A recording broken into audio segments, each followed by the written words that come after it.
ছেড়ে দিলেই তো ছেড়ে দেওয়া যায়, থেকে যাওয়াটাই তো কঠিন।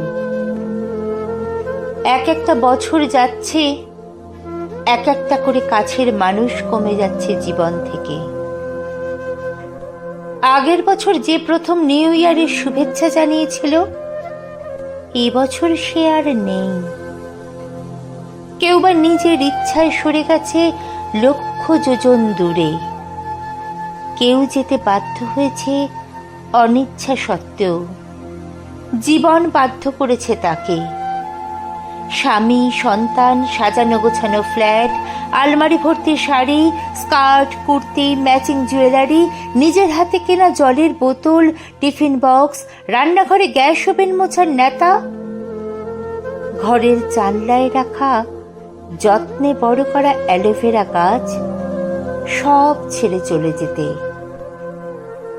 মনে আছে যখন বাবা ছিলেন, তখন সন্ধেয় অফিস থেকে ফিরে কিছুক্ষণ বাবার কাছে বসে যখন উঠে চলে আসতাম, তখন বাবা বলতেন, আর একটু থাক না, আর চেয়ে থাকতেন আমার চলে যাওয়ার দিকে।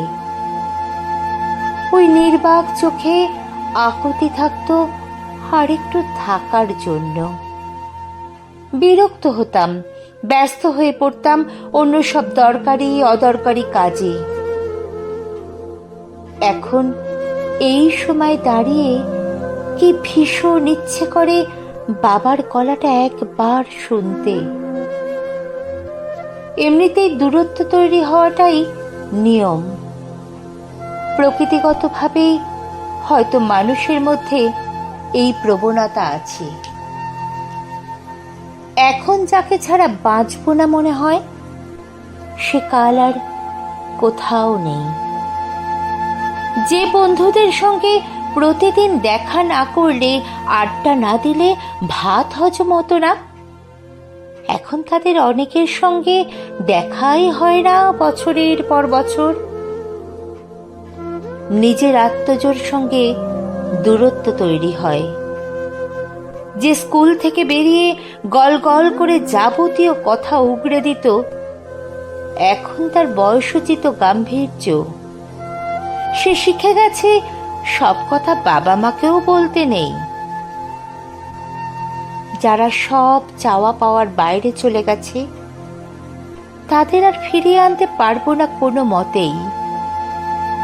কিন্তু যারা আছেন, যারা প্রিয় ছিল, সামান্য কিছু ভুল বোঝাবুঝিতে সরে গেছে, আমরাও তাদের আর ফিরিয়ে আনার চেষ্টা করিনি।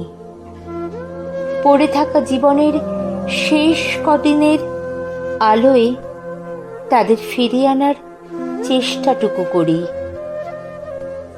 মৃত্যু কখন এসে বলবে, চলো সময় শেষ, তখন আর কোনো ভুল বোঝাবুঝি মেটানোর বা প্রিয় কণ্ঠস্বর শোনার অবকাশ থাকবে না।